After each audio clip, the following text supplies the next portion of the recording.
Hey, welcome to another episode of OTS Live. Thanks for joining. Today we have two special guests out of MBP School of Coaches. We are going to be discussing from youth development and the role of MBP in development of coaches in the world. I know MBP, I met someone from Kenya who was a female, as a matter of fact, who did their masters of high performance soccer, and I myself looking forward to getting involved with that. So without any further ado, let me now introduce my two special guests. First of all, we start with Albert Rudé, and if you notice, Albert is a co-founder of MBP, PhD in sports sciences. Was the head coach of the Mexico under-17 team that was in Spain, World Cup in Spain. We'll discuss that also. Assistant coach in Pachuca and Monterrey, and also with Inter Miami. I happen to have been in Inter Miami a few weeks ago. Well, maybe 2 weeks ago or so, where we had a coach it was a mini camp with US Virgin Islands senior men's team. Wonderful location, a good facility, pristine pitches, and I will talk to Albert about that. Then we have also Thomas, who I've been talking to for a few months now. And I promised him Vandenbusshe. He will pronounce that name for you. I've asked him several times, and I've pronounced it several times. I'm sure I'm still not getting it right. But he's a business manager with MBP School. So he takes care of all the arrangements for the coaching courses, and sort of interacts with everybody who wants some information on that. He also has a bachelor in sport management. And he lectures in the B license that MBP puts out. It's not a UFA, it's similar. It's between the B and the C, as I was told. And he's also a coach, a former youth academy coach with Club Bruges, and Sporting. I might have had that wrong. I'd ask him though. That says Lockery. I will ask him that if we had a problem with that. So thanks, gentlemen, for joining. Right, we're gonna turn you over now. I see we have Thomas up top and Albert Rudé, who is actually, we're gonna talk to him about other areas that he's integrally involved with the development of MBP School. I came up, Albert, Thomas. I came up on MBP School of Coaches when I was actually interviewing one of your students. I never knew at the time that she came to Barcelona. Did I say you're out of Barcelona? The MBP School is located in Barcelona, my listeners. And I'm actually going to come there for the last week, Thomas. So watch out for me. But I was doing on the sideline podcast. I was interviewing one of your students, and she mentioned MBP School of Coaches in Barcelona, that she did her master's. And I thought it was an interesting look. And I contacted MBP, and Thomas, you're the person that jumped at me and said, oh yeah, welcome. We have had a very good relationship since then. Good information from you. And you always spoke about, Albert, the person who is responsible for developing the MBP methodology, which we're going to delve in today. So, Albert, let me start with Albert first. Welcome, Albert. Glad to see you could join us today. A pleasure. A pleasure. It's a pleasure. All right. So today as I say, we're gonna discuss youth development, and towards Right. the end, we're gonna delve some more into your role at MBP school. Thomas is gonna jump in with that too. We're gonna look at the different countries that you have worked in, and I know also that Thomas coached in Belgium. I love the Belgium development pathway. Uh, so I would get some of that from Thomas also. But starting with you, Albert, give me some of the areas that you have worked in, some of the countries that I've said it before, but from your own words, just let me know some of the experiences you have had so far. Yeah. When we created MVP, we started as a consultancy and we had several players around the world. So Mm-hmm. I had the opportunity to work in more than 12 leagues around the world, Mm-hmm. thanks to the MVP consultancy area. So I was working in different leagues, in different clubs, big clubs. For example, I had the chance to work in Real Madrid with one of the players there, in Villarreal, Mm-hmm. in United States, in Mexico, in Italy, in different countries, in Costa Rica, a lot of countries, and I gathered a lot of experience, and this Mm-hmm. experience I used as a coach, then in my own career. Mm-hmm. Mm-hmm. Okay, that's nice. And we are looking forward to getting some of the experiences discussed with the coaches. I'm hoping that the coaches had some questions for you, for both of you. But first, Thomas, I'll get to you soon. I'll get to you No soon. Let us worries. let us get some things out of the way, and then I'll do your formal introduction. I am really interested, Albert, about the MBP methodology that the school is sort of is underpins the school's development. It's Mm-hmm. unique. It's unique to MBP methodology. Thomas never lets me forget that. You know that this is where the whole thing is, and you are responsible. Why an MBP methodology, um, Albert? Well, I was teaching at university. I was the responsible. I was in charge of the football department at Mm-hmm. university. Mm-hmm. So I started to do a lot of research. I was managing some internships in Football Club Barcelona in Espanol while doing Mm-hmm. some research and also teaching. Mm-hmm. So after some years doing that, I realized that we needed to create something to spread what we found out. Mm-hmm. And I joined two amazing guys, my partners, and they said, "Hey, we have to spread it. You have the methodology, you have all in your mind, but we know how to spread it around the world." Mm-hmm. So they helped me a lot to spread it, and we are here.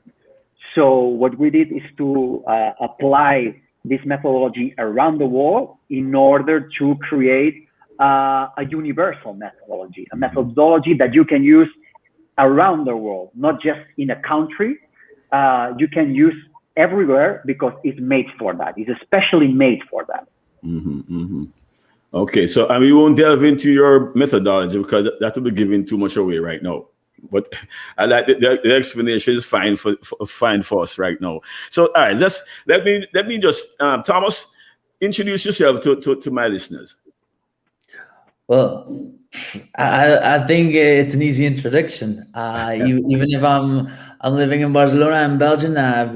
Like Vin said before, I've been coaching in two first division clubs in Belgium, and in Club Brugge, which is probably the most well known in several categories before joining MVP and then joining the mission and the vision that we have with MVP. As Albert said as well, it's using or implementing the MVP methodology all around the world. So basically, I think that's a small introduction. I don't think nothing else have to be said. Yeah, good, good, good, good. Thanks, Thomas. All right, let's get into the meat of the conversation now, then, Albert and Thomas, because I know Thomas, you have something to share too from Belgium. So let's just look at youth development in a complete context, and see where we can go with it here, Albert. Youth development. Give me your concept of youth development, being in different countries. You know, I know you're in Mexico. We'll talk about that separately because that's an interesting conversation for my guest. So give me your thing on youth development. What is it how you look at youth development, Albert? Yeah, this is the key part of our methodology. I'm going to link our methodology, the MVP methodology, with youth development. This is the key aspect of it. We understand that the age, it's not the most important thing. It's not the most important thing. What is the most important is the level of game understanding that the kid has. And this is the key aspect of our methodology. Why? Because imagine going to Canada to run a service, a soccer camp, okay? And we tried to apply the same sessions that we did in Spain, the same age. 12 years old in Spain, 12 years old in Canada, must be the same. Okay, no worries. We tried to apply it, but it was impossible because the level of game understanding was totally different. Then we tried to apply it in Japan, and it was totally different. We tried to apply in Italy, and it was a little bit different. We tried to apply in Cyprus, and it was totally different as well. In Mexico, different. So we started to realize that the age was just something that is there, but it's not the key. The key is how the kids are understanding the game. The kids in Japan at 12 years old understands the game different than in Spain, and in Spain different than Canada. Canada different than Mexico. So what we do is to respect that, to respect the level of game understanding that the kid has in that moment, and we fit all concepts, contents, we fit the drills, we fit the information that we give to the player. We try to make suitable all the methodology depending on that, the level of game understanding. So for me, the most important is to develop the cognitive processes in the kids. Of course, you need some basis. Of course, you need technical basis. Of course, if you don't know how to run with the ball, to pass, to control, it's going to be impossible to play, 100%. But how you understand the game is going to make the difference. This, we know for sure that this is making the difference to be professional or not. And in saying that, Thomas, what does culture play in all of this? Like for the different countries, I mean, like especially the if you were to go to a country like say Japan, and you're not literate, you're not fluent in Japanese, and I know I ask because you go to different countries, and I just say it's different in each country, understanding the game. What are some of but aren't the basic information for the youth development the same? So yeah. So what I mean saying that is the context where the player is growing up as a football player is totally different depending on the country. For example, the coaching education is totally different.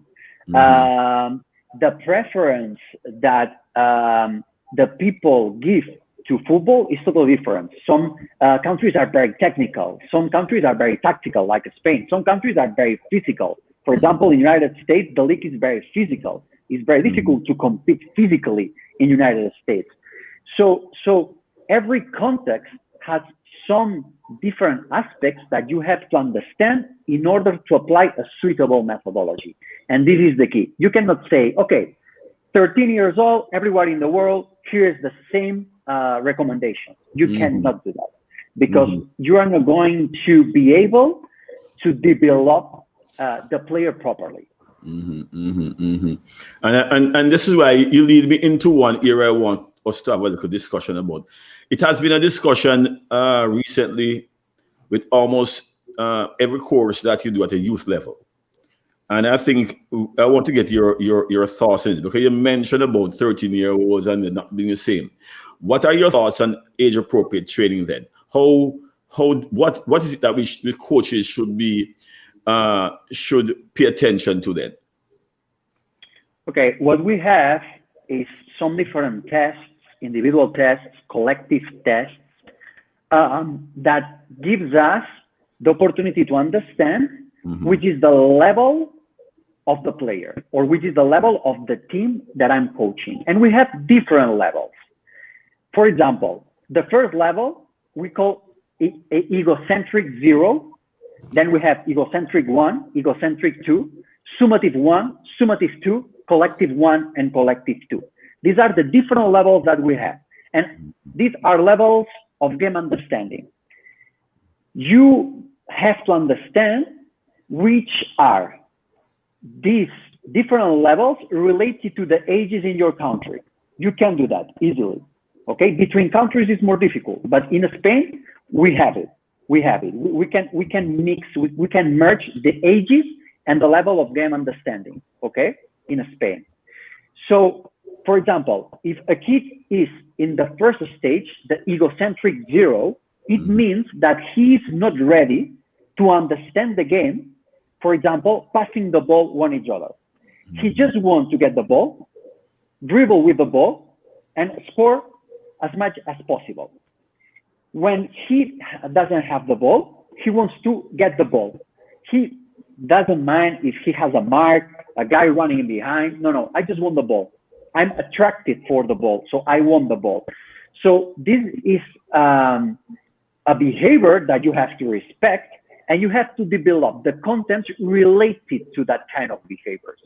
You cannot say, this kid is not passing the ball, I must get him passing the ball. No. You must respect the kid. If the kid wants to dribble with the ball, try to teach him how to dribble properly. And no worries that when this kid is evolving, he's going to understand the importance of passing the ball. But right now, he's not ready for that. So the content must be suitable. And the way you are training the kid must be suitable depending on the level. For example, a summative 1 is a level where the kid is understanding why he has to pass the ball, why he has to collaborate with the teammates to get the same objective. So then the concepts, the content, the training sessions, the drills that you are using, the information that you are giving to a player is totally different, because this guy is not egocentric. This guy is summative. And when the guy is collective, it's totally different than a summative. Collective could be performing some different specific fundamentals per position, but this is a collective guy. A summative guy cannot do that because he's not ready to develop this complex content.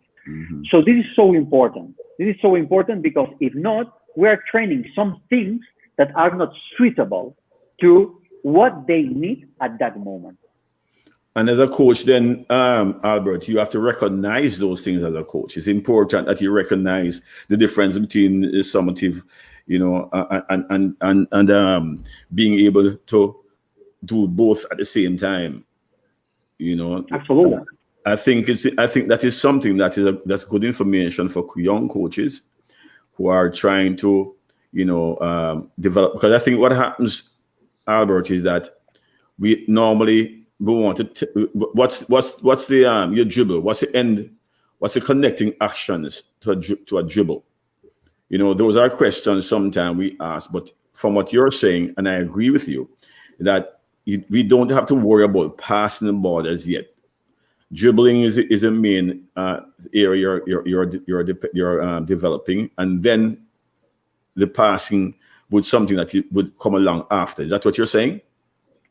Yeah, exactly. Imagine a 6-year-old kid or 5-year-old kid, and he just won the ball, scored goals, dribbling all the time, running with the ball, shooting. Respect that. Take advantage of it, because I'm going to tell you something. If you say to this guy, hey, you have 5 years old and you want just to dribble and to shoot, I'm going to help you to be the best doing that. The kid is going to be motivated. The kid is going to love football. He's going to say, wow, this coach is amazing. I'm very motivated and I'm learning a lot. But if you say this guy, pass the ball, and he says, no, I don't want to pass the ball. I want the ball for me. And you are forcing him all the time, pass the ball. He's not going to enjoy it. He's going to pass the ball because you are saying that, not because he's understanding why. Okay. He's not giving importance to it. Okay. That is key. That is key right there. Thomas, as a youngster growing up, and playing in Belgium, right? What was your experience with coaches trying to tell you what to do? Well, I think Albert hit the nail over there. When you're 5, 6 years old, you just want to score. So in the end, obviously, I think back in the days, everybody wants as a youth coach, everybody wants to get the best team. Wants it's focusing on playing the typical tiki taka. It needs to be beautiful and then result as well. That was the main objective of the coaches that I had. And I don't agree on that side because, well, like Albert said, in the end, as a young kid, until you actually realize and you're conscious that football is much more than just an individual part, I think it's normal that you're in that stage. But after that, it goes step by step. So in the end, I think within the teams that I've been playing as well, there's a lot of difference between the players as well. So some players were already more conscious of, okay, it's not only about me, and other players said, no, it's only about me. The typical strikers, to say it that way. But I think that's important as well, and that has been part of when I was coaching as well. That every player is different in the end, and then some of the players are, even if they are the same age, some player is a little bit more conscious than the other one. So I think that's really important to have in mind when you're coaching young players.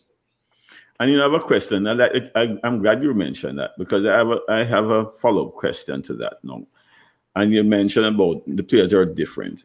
How, and I throw it to both of you, how do you handle in training players that are at a different level, but they're in your own training? You can't separate them, but they have different levels. How would you handle the training session to accommodate the ones who are not as good as the ones that are really, really above them, although they're the same age? Yeah, that's a great question. That's a great question. For example, we had our own club, and what we did is the following. The competition, the Spanish Federation said the competition is going to be 10 and 11-year-old kids. These kids are going to play together, 10 and 11. And we said, okay, we have a lot of players in this branch, in this 10, 11-year-old. Okay, so let's analyze every player in order to set the groups as much connected as possible. Okay, this is the first step that we did.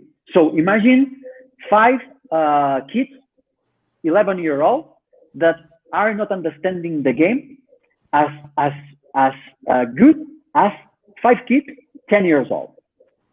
So that is no problem. That is no problem, because the age for us is just a number. So these guys are not going to train together, are going to train in different groups because of the game understanding level that they have. Okay, so this was the first step. And the second one is, even doing that, there are some groups that inside the same group, you have 6 players that are top level, 6 players that are medium level, and 2 players that are in the limit, So what you have to do is to train in the average of the group, in the average. You have to set the drills in the average of the group. Some players will say, well, this is a little bit easy for us. And some players will say, this is a little bit difficult for us, but they will be close to it, okay? And then you have to adapt your information. What do I mean saying that? The same drill, everybody playing the same drill, the top guy, you can ask more difficult questions than the guy who is struggling. You can ask different questions. You can try to make the drill more difficult for him, asking different questions. For example, what is the free space? This guy is a top guy. Maybe he's able to understand where is the free space. But the guy who is struggling to perform properly the drill, maybe he's saying, hey, don't ask me about the space, just ask me about the ball. And you can do that. You can adapt the information depending of the level inside the same group. Exactly. Yeah, I like that approach. I mean, I think that is something that our coaches can draw back on, because we tend to want to ask them the same question they say, and it's one of those things that if young coaches and they see these training sessions on YouTube, Albert, and they get those drills and they try to push it towards these youngsters. I have a question from Dean Harvey here for you. I don't know if you guys can read it, but it says, "What about players that like to pass and not? I guess it means dribble and hesitate to shoot. What about those players?" Wait, what about players? What about players that like to pass and not dribble? Yeah, I think that dribble. I think that's what he means, dribble and hesitate to shoot. All right. If Dean, if you're something different, you can rewrite the question. Go ahead. Okay, yeah. So here in Spain, that is a big question. And the big question is the following one. We are trying to make our players tiki-taka players. It means yes, control the ball, pass the ball, control the ball, pass the ball, pass one touch, pass two touch. Just use 1, 2 touch, maximum 3. Okay, so you are pushing the player not to dribble because the players say, "Hey, the coach is saying to me, pass and move, 1 touch, 2 touch, maximum 3. I cannot dribble 2 guys using 3 touches." So that is a big question here in Spain. Are we doing properly? Because some Brazilian coaches, friends of mine, said, "Albert, we love how you train here in Spain, but hey, my friend, in Brazil, our players are 100 times more creative, are dribbling 10 times better than your players here in Spain. So maybe you should reconsider this part. So it's okay to pass the ball and move because the game finally is going to be collective to play in first division. But there is a stage where you have to take advantage of the dribbling. And we were speaking about that. So develop 100% the dribbling. Do not think about passing. Develop the guy to be creative, to dribble 6 players if you want. And then when the time comes, this guy is going to say, "Well, now I understand the game, passing the ball here, 1, 2, 1, 2, wall pass all the time. Now I'm able to do that, but I have developed the dribbling, so I can do both. Do not kill one skill." And this is a big question we have here in Spain at this moment. And what is your take? See, because I was in Spain a few years ago, and we were listening to a lecture from the Spanish FA, and they don't play up. They don't. If the player is 13, they do, and can afford to play under 15. From what I can remember, they refuse to do that. What's your take on a player playing up and put him into a level that he maybe can fit in? What is your take on that, Albert? To be honest, I think, again, that you have to move the player inside the environment where he can develop 100% his talent. And I don't mind the age. I don't mind, this league is very difficult for this guy. Let's try it. Playing against 15-year-old kids is too difficult. Let's try it. If it's difficult, okay, let's go back.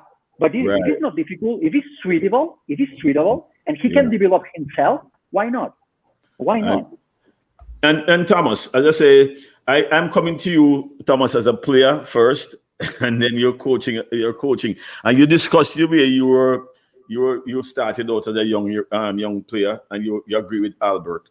Did you come across the same thing in Belgium as what is happening in Spain? Did you come across the same type of methodology in development? Yes, I think even Belgium is slightly different on the youth, especially on the younger stages, because we back in the days we played 5 against 5. I don't think that was ever played in Spain. I think at this point, you're right. I think that's a good system, according to me. Even right now, they are even playing 2 against 2. So and even with 1 goalkeeper. So that's a system that I think on the younger ages is quite good. When we were back in the days as well, lots of influence on playing. Okay, it should be really fast. It should be good.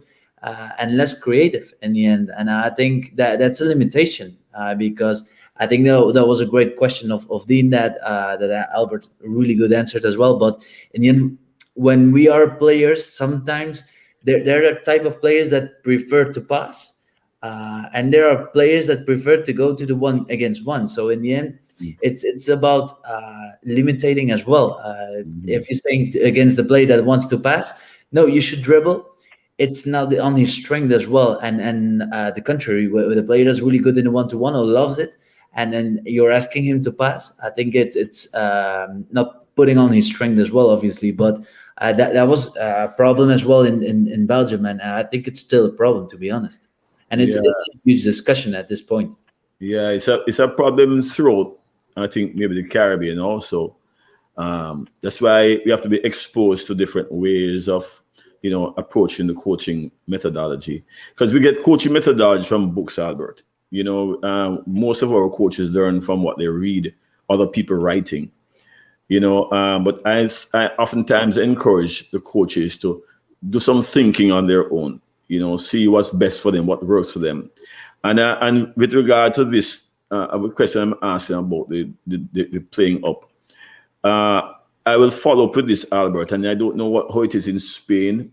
I've spoken to people from the US and the UK about this already, and I've gotten some quick answers from them. But give me your take on what they know refer to, and it's very popular. Is it bio-banding?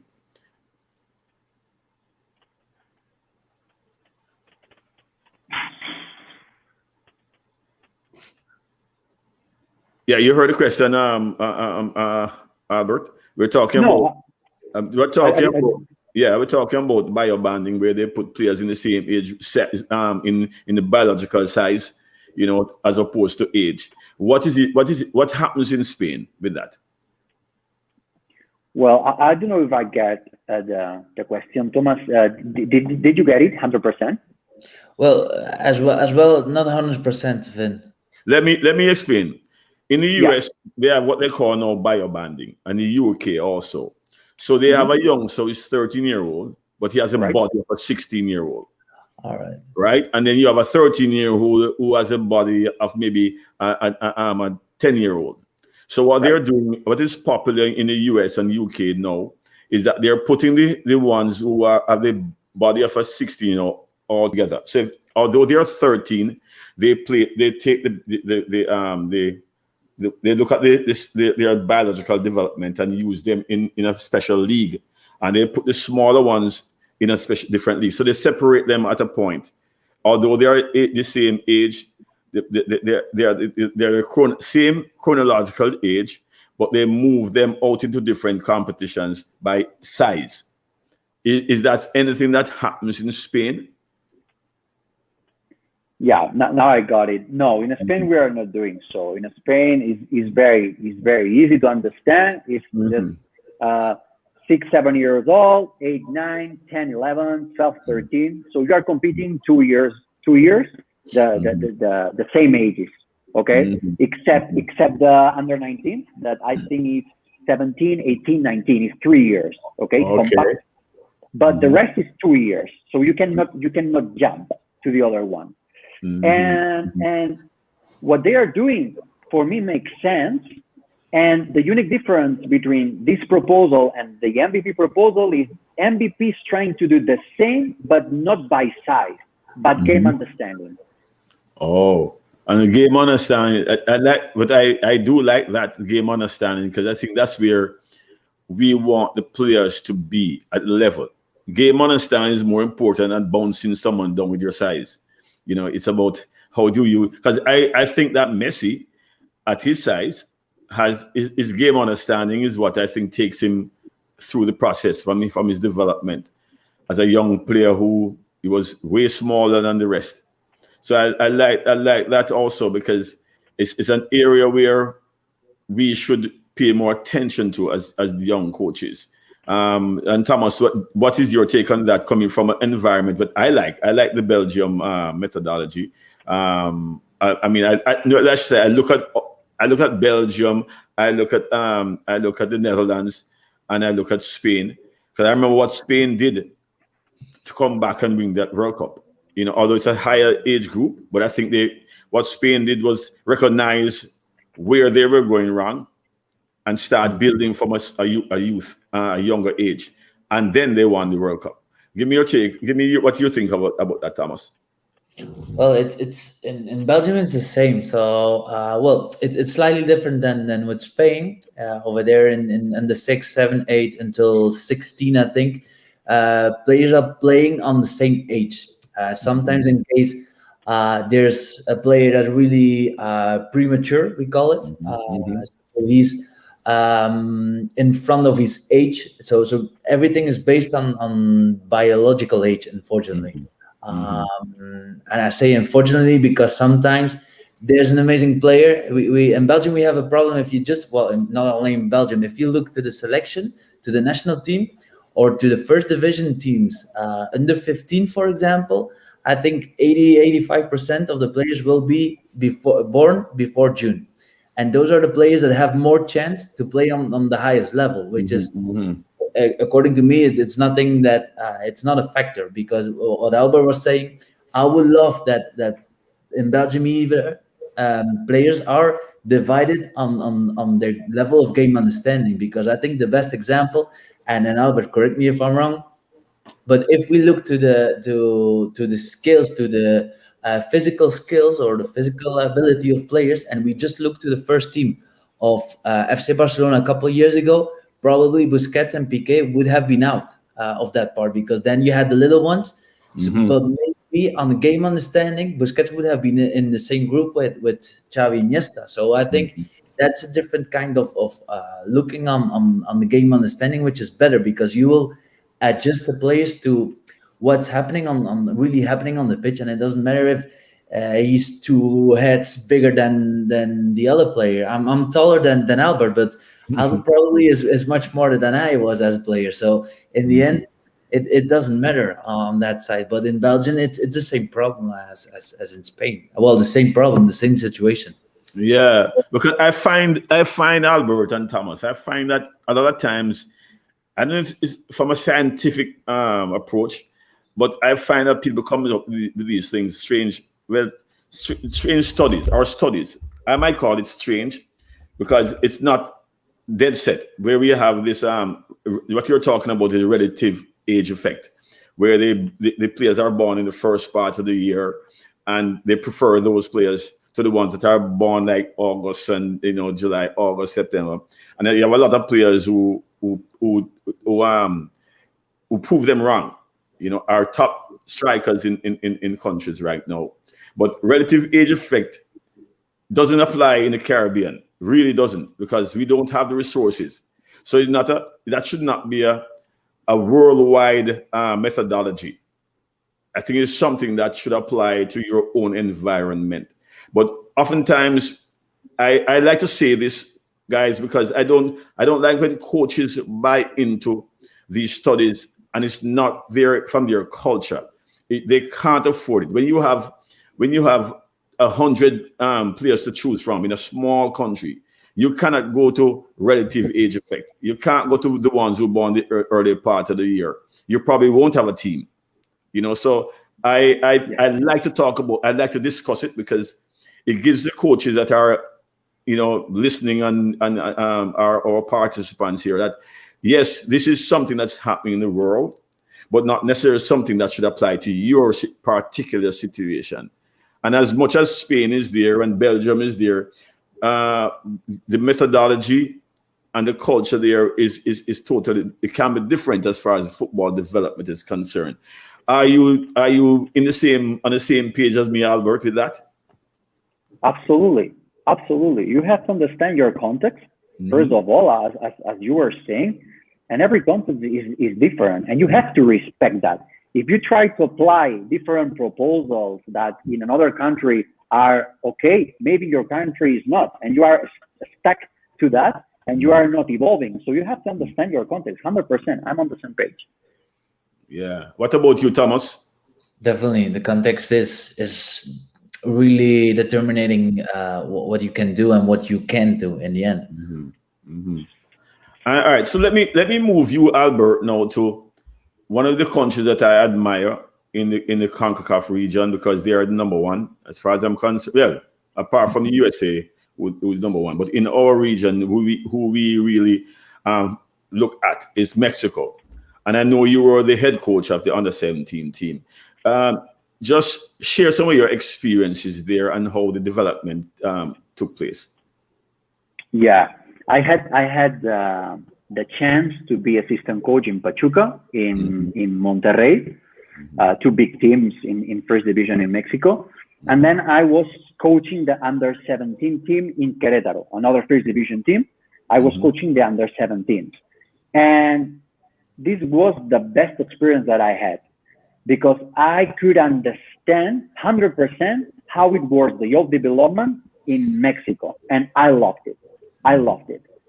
For me, the way that they have to compete, the organization of the competitions from under 13 to under 19, for me is amazing. It's amazing. It's amazing knowing that the first team is going to play against Tigres, and your under 17 is going to travel with the first team, and the under 20 is going to travel with the first team to play against Tigres as well. So this is amazing. And the players are living there. They are treated like professional players. I had in my technical staff eight guys working for me. In an under 17 here in Spain, is impossible to get that. In an under 17 in Spain, is first coach, second coach, and fitness coach. But I had 3 assistant coaches. I had one psychologist for me, a doctor for me. I had a goalkeeper coach for me. It was amazing, the resources that I had in an under 17. So I loved that. Then I had the chance to experience that youth development process in Mexico, and I can say that for me is one of the best organizations that I have seen.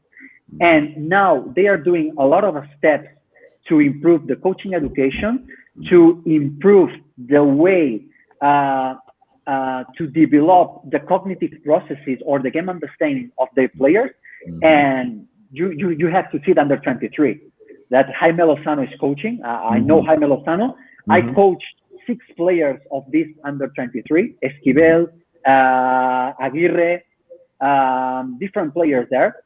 So what they are doing is just steps forward. So I think you are doing good in CONCACAF to watch Mexico, how they are doing things. 100%. Yeah, I agree. I've had the experience of being there, and I was exposed to how the female team, the girls team, was in training, down to 17 girls, but they were 2 years out before. And what I understand, you tell me if it's the same with the boys. I know they have center of excellence around the country, because I know Mexico is a big place. So the girls would train in their own area, and then they will come in for a 10-day camp and then go back. Does that obtain with the boys too? Is it almost the same approach? Yeah, it's exactly like that. The national teams are working like that. I had 5 players from my under 17 going to the national team, and one of them finally was invited for the national team under 17 to play the World Cup. So we were very proud of it, and it works exactly like that. They are setting some camp, and they are developing the players through the national teams there.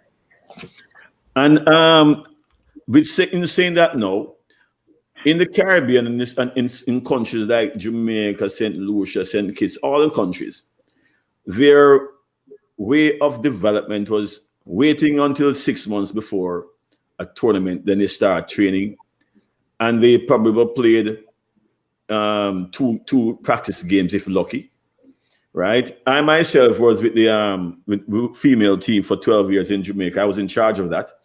And my first practice game normally would be, Albert, normally it would be the first game I'm going to play in the tournament. That would be my first game, my first practice game.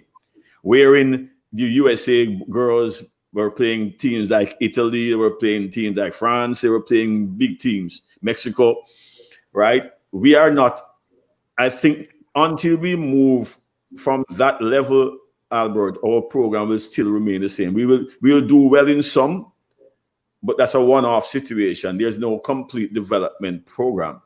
How many games, when you had the team, how many preparation games did you have, Albert? Just, I mean, you don't have to remember everything, but approximately how many preparation games you'd come across?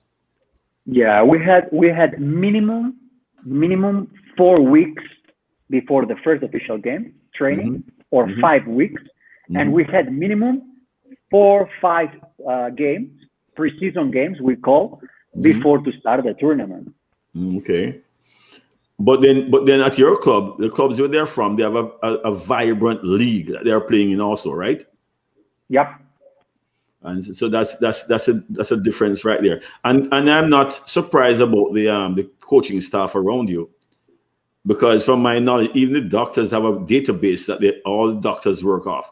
They can click into the database and they see everything that's wrong with their national players, the past treatments that they got, and that. So I see the benefits of having this type of a team around the team. I've always said, Albert, that the team around the team is just as important as the actual team itself that's going to play in the competition. Yep, it's like that. I mean, you cannot try to develop 21 players, 23 players by yourself. You need some human resources to pay attention to every single player and to develop properly every single structure of every player. So 100%. Before I go to Thomas on this, I want to ask you from your experience in Mexico. How do you do your player identification for the national team? Yeah.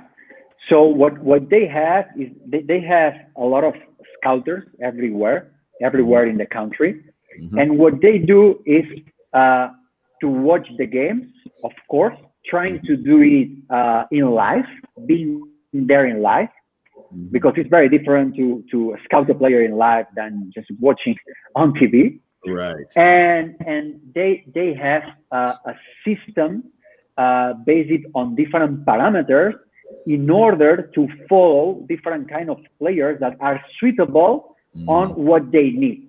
So it's not just saying, okay, this player is playing very good, he's scoring a lot of goals, let's take him. No, it's what we want for our national team. What we want. This is the profile that we want. So let's find that profile. It's not like a blind search. It's not that. They have a lot of parameters in order to understand what they have to scout and what are they trying to find. And this, for me, is one of the most important things.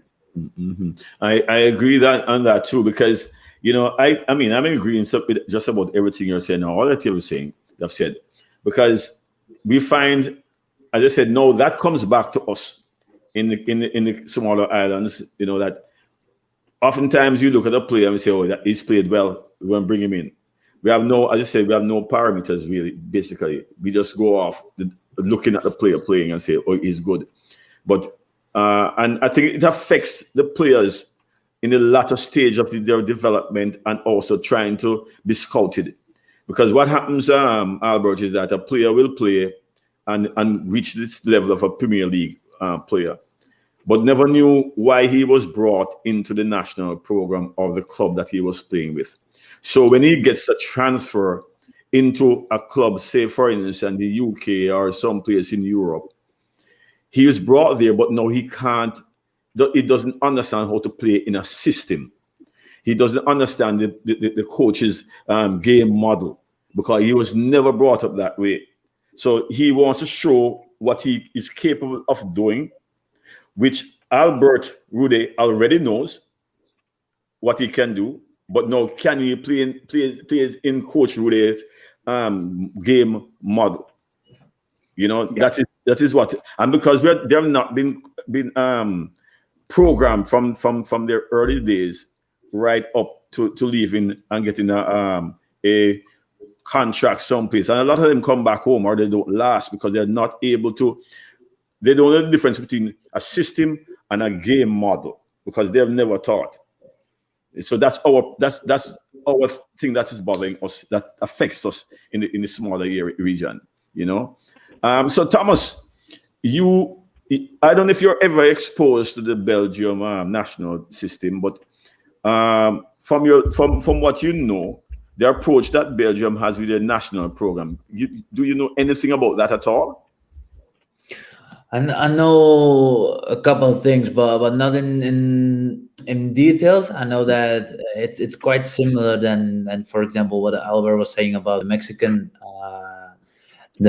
national team, that they are always trying to watch or trying to look to the games live, and then try to find the players that are suitable for the national team in order to detect what they call in Belgium detecting the best talents that are.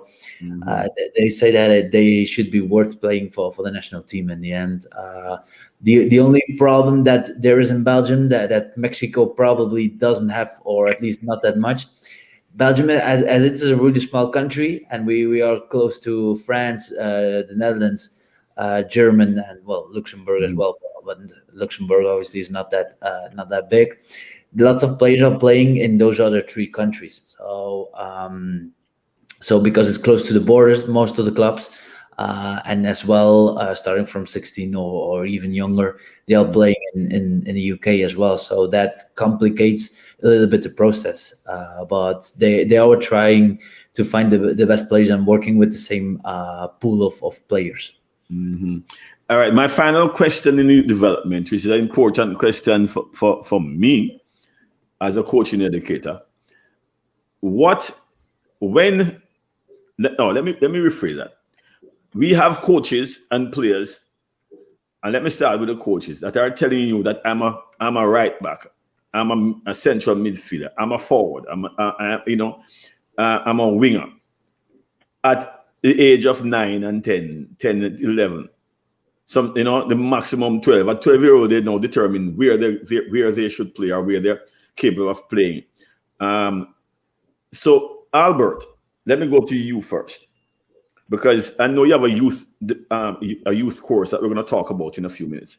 But you as a coach, an educator, give me your thoughts on that, of people pigeonholing players into certain positions at such a young age.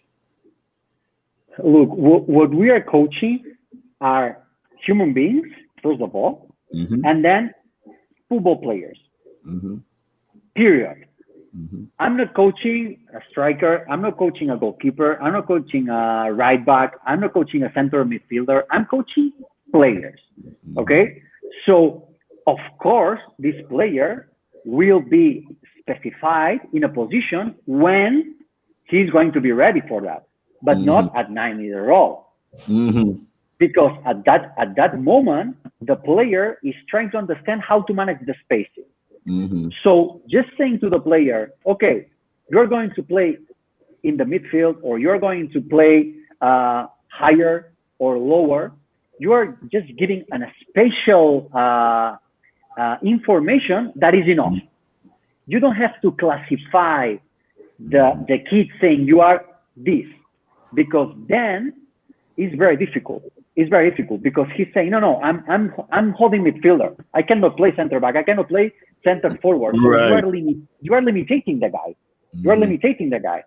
So what you have to do is just to be based on the space till the guy is clearly evolving through a profile. Okay, so if we have a guy in 14 years old, 15 years old that is scoring a lot of goals, he's going to be a striker, of course, but he's scoring a lot of goals. But we have to give that space to the process in order to understand which is this position, and from there work on that position, because we have a lot of concepts specified by position. That's great, but till that age, 15, 16, do not say you are center back. No, Yeah. you are a football player. Let's see where is your final spot. Yeah, you're preaching to the converted, Albert. I definitely don't like that approach either. But sometimes coaches just decide, okay, you're big, go play center back. You're fat, go in the goal. You know, so we want to move away from that. I do have a question that let me see if I can get it up here because my let me see if I can get it here. It's all right. It's not coming up, but I think I don't know if you guys can see the question, but from Everton Edwards. How do you apply biobanding to your philosophy? We went over that a little bit before, but and you gave your idea of what it is that you're I mean the older players. I think you gave an answer already, but it's the same in your philosophy, coaching philosophy. How would you deal with the biobanding situation with the bigger boys in one group and small boys in another group? I think you answered it already. I think Albert answered that already. Ever. You were saying Yeah. that he doesn't buy. You don't buy it, right, Albert? Yeah, I did. Well, we Yeah. have to understand that we have limitations, right? The federation limitation. If the federation say, hey, 10-year-old and 11-year-old kids are going to play the same league, you cannot play with 13-year-old. You cannot because there are some federation limitations, okay? But of course, in your club, in your training sessions, you can do what you want. And you have to understand that you can mix some groups in order to help the player to develop himself in a better way. And we are speaking all the time, trying to understand that for us, the most important thing is the level of game understanding. If you are tall and strong, for us, is something that is there, but it's not the key aspect. Yeah, I think that answered it. There is another question from let me see if we can get it up here. It's I don't know why my internet is giving me problems at the wrong time. It's been bouncing all along. But so that answers my question really good because we have been caught up in this. I'd like to say in the Caribbean. I don't know if it's. I have to speak for the Caribbean. I can't speak for UK and other areas of the world. But I know in our area, we coaches tend to look at players' size and say oh, he's a defender because he's big, you know. And it to me it is a wrong approach. But I'm glad you explain it that way. Now we have Kim Marthy. He's from Jamaica. Before Everton Edwards was from the UK. He was coaching in the US before with females. Now Kim Marthy is a youth coach in Jamaica, and he's asking us, "Good day. What was the methodology that you said you use again when coaching players of different ages and sizes in the very same training session?" Sorry, I didn't get what you said in total. So it was saying, and we asked a question in the same. I asked you that question about if you have the same age, same different levels of players in the same session, what would you do? And you said something very important. I hope you remembered. Yeah, of course. The first step, I said, if you can manage the groups to get the same the players that are closer one each other in terms of game understanding, this is the first step. If you can do so, you have a lot of problems solved. Okay. But then the second step is that even you are doing that, trying to get a group where the players has more or less the same level of game understanding, there are different levels. Maybe the players are similar, but there are players that are top and players that are struggling a little bit doing the same training session. So how you can solve that? Using different information. You don't have to change your training session. The training session is on the average level. The players that are above of that level ask difficult questions. The players that are in a lower level than this average try to ask easier questions. So you can get everybody involved and everybody's going to be developed in the same training session. That's nice. And so now we're going to move on to you, Thomas. We're going to get into the meat of what MVP school of coaches is all about. Give me an overview of what MVP is all about. Well, I think what is MVP all about is easy to capture in one sentence. We are trying to help every single coach in the world by teaching or teaching them the secrets of the MVP methodology in the end, or the way that we think about how we should develop players, and then not only to youth, but as well on high performance, and how to look to the game when it's scouting and game analysis. I think before Albert told you, and I think it's good. We are much more than just a regular school as well, because the methodology allows us to do much more. Albert was telling before that he worked within several clubs, helping with players as well. So technical advisement. We are helping professional clubs as well to create their own methodology, so they have it really clear what to do, and then as well federation. So in the end, MVP is a bigger part than just regular coaching indication in the end, because the methodology that we developed, and especially Albert, obviously, allows us to do much more, and that's what MVP is all about, to give the coaches. The MVP stands for making better players, and making better professionals. But in the end, by making better players, we need to educate the coaches as well, because those are the ones that are influencing the level of the players as well. So I don't want you to just fly over the fact that you're with the countries that you're working. I don't want you to just pass over them. Can you tell me, just give me a quick thing of some of the countries that you have an association that MVP is working with? No. Well, I think we have students, I think, of over 35 countries, but the most or the countries that we are working the most and on site is Mexico, obviously.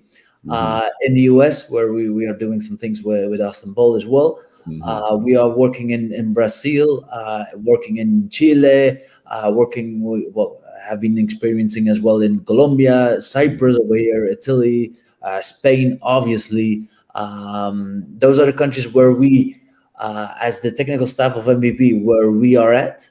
And then obviously the coaches that have been educating themselves with us, that are spread in every single continent, from Oceania, Asia, Europe, Africa, so everything. So every single continent in the world.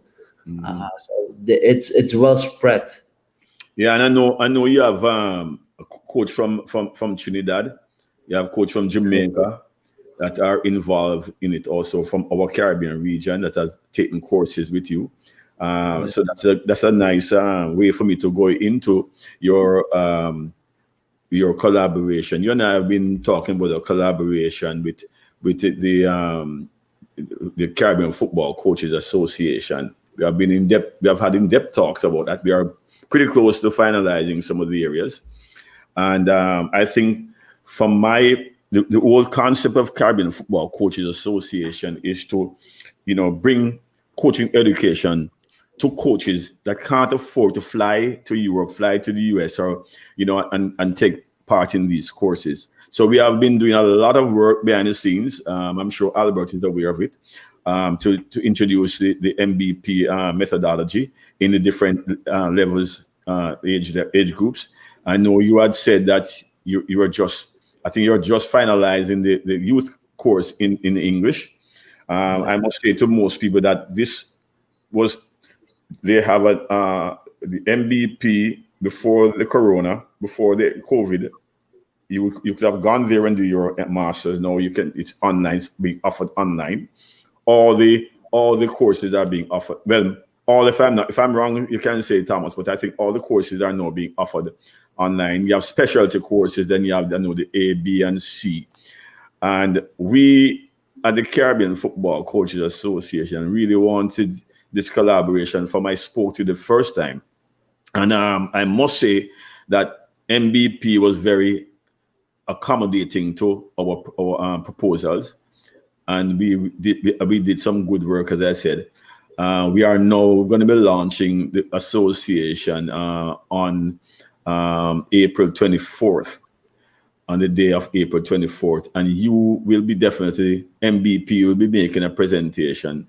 As a matter of fact, you're the main presenter on that launch, because we want to get all the coaches in the Caribbean, and even coaches that are from the Caribbean that are in the diaspora, to come on board and access the vast amount of experience and coaching courses that you have to offer.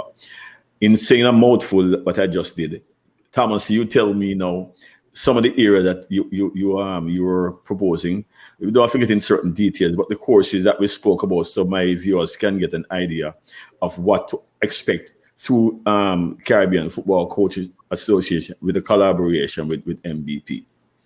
Well, first of all, Vin, the reason why this collaboration in the end was something that we from MVP as well really want to do, is because both entities in the end have the same objective. So I think CFCA has the objective to get coaching or the coaches within the Caribbean region to get the best education as possible, and our objective, as I said before, is trying to help every single coach. And we have been experiencing with Paul Lawrence and other guys from Trinidad, the guys from Jamaica as well. So obviously that's for us as well. It's a huge opportunity to get to know the context of Caribbean football, and I think that's really important, and that's what we discussed. I think 6 months ago already, that the context is really different in the end. Talking about our programs, it's a fact that obviously before the COVID, we were mostly focused on doing on campus because we were in the transition to get an online school as well. It was only available in Spanish, but right now I think before September this year, we will have all the programs available in English as well. And actually, the one that we have been talking a lot about, youth development, the first part, and then I think Albert can confirm that the planning and programming within youth football is coming up on May 3, and I think that's maybe the best program that we have at MVP. I think that content, what we were saying, talking about or talking about the game understanding and then getting the appropriate or the most appropriate content to train, we are teaching that in that course. So I think for all the CFCA members, I think the biggest benefit for CFCA members is that there will be exclusive discounts on these programs, and that's the reason, because we want to make it accessible for every single coach, obviously. And also the discounts that they'll be getting coming through the CFCA, not coming through, but being members of the CFCA. Right, which is something that we'll discuss at the launch, but we just wanted to get your, overview of exactly what can be expected with the collaboration between, MVP and the CFCA. It's quite important that the coaches buy into that, because coaching education is something that will improve the players and improve the overall game in their countries, which is very important. And getting something from experienced coaches from your end. Also, the fact that Albert has been in our region, coaching, he understands what happens in CONCACAF and in the US also. So he has been there and can bring something to the table for the coaches to take away and make themselves better coach in their approach to coaching. That is the methodology of MBP's methodology, Albert's methodology are the same. So we are looking forward to that collaboration, Thomas and Albert, because I think it can only do well for the coaches that are on here watching now, and coaches who will see this on YouTube and have a chance to hear your guys' take on youth development. I'm looking forward to the youth development, the youth course, because I think it's an area that we have to concentrate as clubs, as coaches, and as member associations within CONCACAF and any part of the world that might be listening to this. It's very important that we kind of develop our own game model, but also you can also steal things from another person's methodology. That looks like, that looks like you, that fits into your own culture, fits into your own situation. My advice now to coaches, now that they have listened to Albert and yourself speak about the development in different countries, is for them to understand, listen to what you have been saying, take away what would apply to their country, right? But also you have in the back of your mind what's happening in other countries. Don't just look at these things that they post up about being, scoring 50 goals in 3 games if you take this course. That's a sales pitch. I want them to understand that there's some reality in the whole thing that involves MVP. I'm sold on MVP because I've been exposed to some of the information. Before I forget, I know, Thomas, that you are actually working with Chile, doing similar to what we want to do with the CFCA, with their association. Not giving away too much. Can you just speak to that a little bit also? Of course. The work that we are doing with Universidad de Chile is something much bigger than just doing the coaching education. It's a project that we are doing at IPPM, which is helping the club to create their methodology. One of the things besides that huge project that our technical staff is doing with them is trying to get the MVP programs together with the club and the university that's behind, getting to the country as well. So we are trying to get attention for these programs, and actually it's the same objective that we have with the CFCA in the end, because what the objective, or what was the main reason that we launched this project as well, is saying, okay, look, what do we want to do within the country as well? So not only changing the club, obviously, or helping to develop the club and become better, is changing the country and coaching education in the country. So that was the project that we have, or the project that we are doing. So it will be the same with the CFCA. That they will have a page personalized for this project for in the next couple of years, that we are trying to personalize as much as possible. Because when we were talking about the guys from Trinidad, the guys from Jamaica, and in the next couple of weeks, well, it's 1 month ahead for starting your master's program as well. So what we want is local people to experience MVP as well, and to be to get credibility over there as well. And that's really important with that local web page as well. So within the CFCA, it's just a similar project. Great. All right, now, so we are coming to the end here now, Albert. Any final words that you can give to the coaches that are on here, and people and the other coaches that will see it in another few weeks or by tomorrow or so? Give me some final words on your about youth development. Yeah, what I can say, for me, the most important in youth development is to coach for the player and not to coach for myself. That's the most important. Yeah. If I want to coach for myself, for my career, to be promoted, I'm not going to develop properly the players. I need to develop properly the players so the people can say, wow, this guy is working well. This guy is doing a great job. This guy deserves be promoted. This guy is a great coach.